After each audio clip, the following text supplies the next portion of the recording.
देखिए, जब भी हम नई गाड़ी खरीदते हैं ना, तो उसके कुछ स्टेप्स होते हैं, कुछ प्रोसेस होती है। अगर हम वो स्टेप्स, वो प्रोसेस फॉलो करते हैं, कितने भी डिस्ट्रैक्शन आ जाए, हम उन स्टेप्स पर टिके ही रहते हैं, तो हम गाड़ी बढ़िया तरीके से, बढ़िया डील के साथ ले आते हैं। लेकिन डीलर की तरफ से जो सेल्स पर्सन होते हैं, वो काफ़ी बार हमें डिस्ट्रैक्ट करने की कोशिश करते हैं। वहाँ पर उनका शायद कुछ फ़ायदा होता है, शायद वो डील हमें गलत देना चाहते हैं, शायद वो गाड़ी हमें गलत देना चाहते हैं। लेकिन अगर हम टिके रहेंगे, तो किस तरीके से हम बढ़िया गाड़ी अपने लिए लेकर आएंगे, कोई बेकार गाड़ी है, कोई बेकार डील है, उन सब से हम बच जाएंगे। और वो कैसे, उन सब से रिलेटेड आज एक कार बाइंग एक्सपीरियंस में शेयर कर रहा हूँ आपके साथ, जो मिस्टर रविंदर ने मुझे शेयर किया। और वो दिल्ली से हैं, उनको लेनी थी मारुति सुजुकी बलेनो। अब बलेनो लेने के लिए उनको पता था प्रोसेस किस तरीके से चलती है। डीलर के जो बंदे हैं, उन्होंने कोशिश की कि रविंदर जी को थोड़ा उस प्रोसेस से अलग किया जाए, हटाया जाए, अलग अलग तरीके से बोला जाए, लेकिन रविंदर जी वहां पर टिके रहे। और उनको किस तरीके से बढ़िया डील जो उस गाड़ी की मिल गई। तो ये स्टोरी, ये एक्सपीरियंस हमारे भी काम आ सकता है।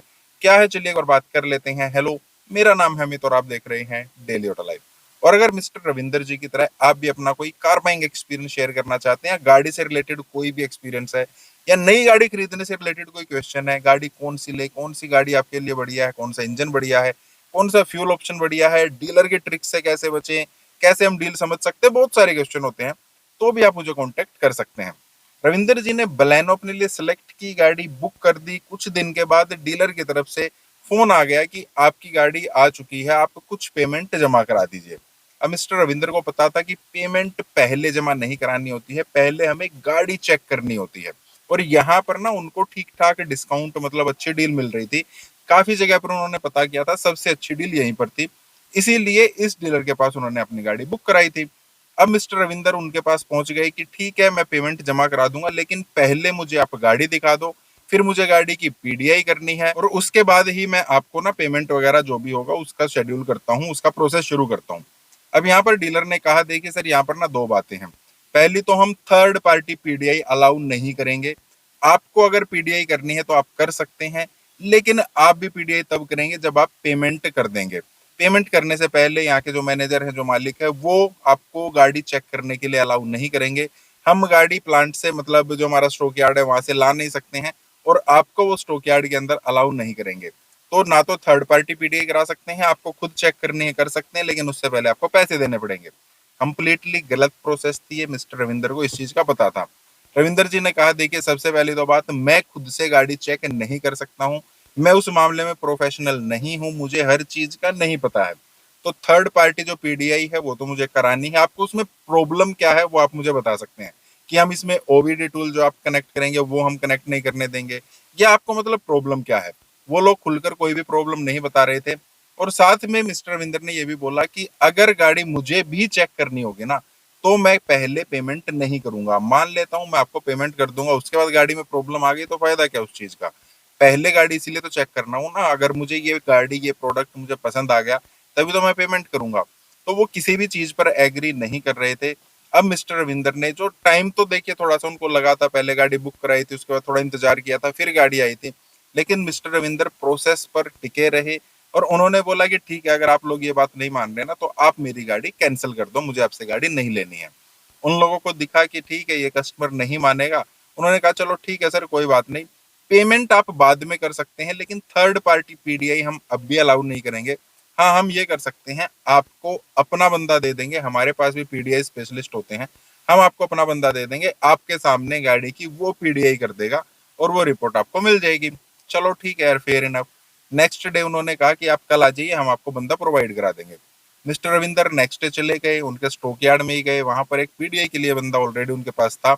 अब वो बंदा क्या कर रहा है, उसे वो गया, मतलब सबसे पहले उसने दिखाया कि ये गाड़ी का इंजन नंबर है, ये गाड़ी का चैसी नंबर है।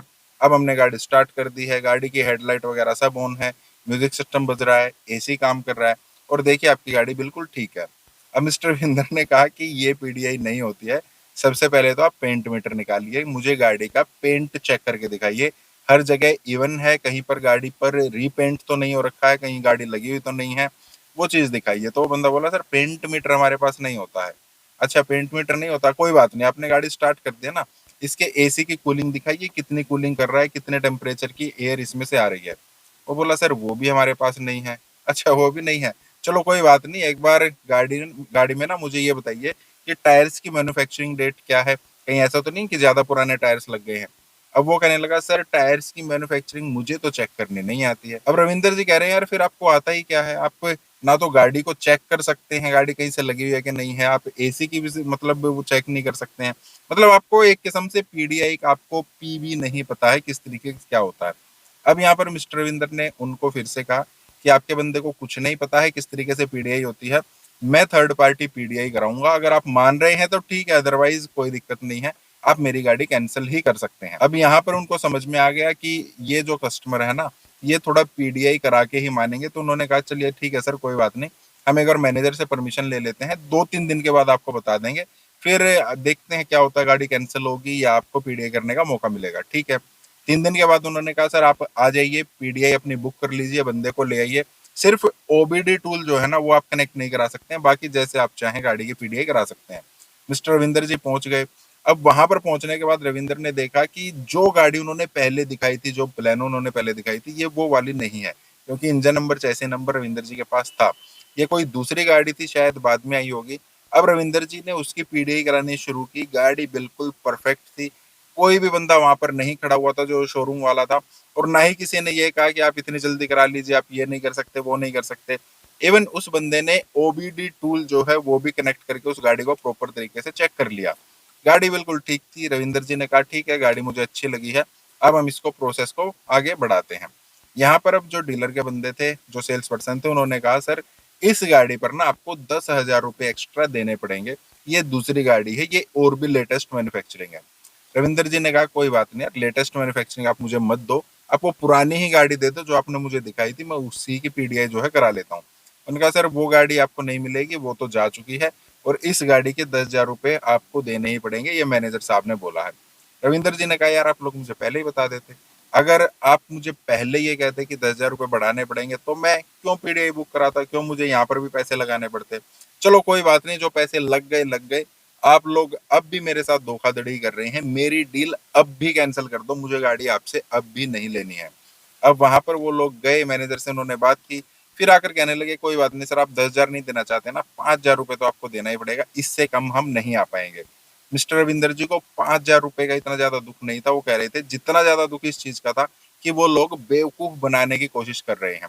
अब एक बंदा वहां पर था जो थोड़ा, देखिए हमें कभी कभार ना लग जाता है, हम लोगों से बात करते हैं, पता लग जाता है कौन थोड़ा सा ठीक है, कौन थोड़ा सच्चा है, कौन थोड़ा सा बातों घुमा रहा है। अब उससे रविंदर जी ने बात की तो पता लगा कि देखिए रविंदर जी बात ऐसी है, जो पहले हम आपको गाड़ी दे रहे थे ना, उसके बम्पर में प्रॉब्लम थी, वो लग गया था, उसके लोग टूटे हुए थे, उसमें हमने कुछ कुछ ना जुगाड़ कर रखा था, उस वजह से हम आपकी पीडीआई नहीं करने दे रहे थे, ये नहीं कराने दे रहे थे, XYZ आप कुछ भी मान लीजिए।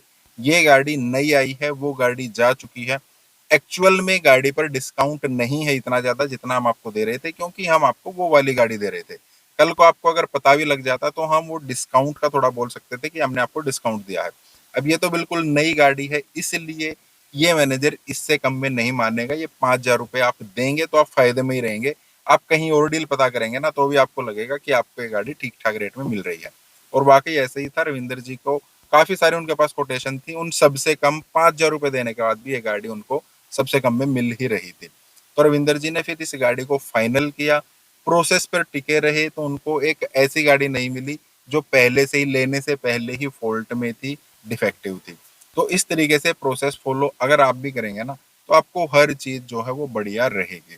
फिर से कह रहा हूँ, आपके पास कोई अपना कार बाइंग एक्सपीरियंस है या कोई और एक्सपीरियंस है या गाड़ी खरीदने से रिलेटेड कोई क्वेश्चन है, कोई प्रॉब्लम है, तो आप मुझे कॉन्टेक्ट कर सकते हैं। बाकी इस टाइप के वीडियोस के आपसे लाइक करना, चैनल को सब्सक्राइब करना है। मिलते हैं next time, thank you, bye bye.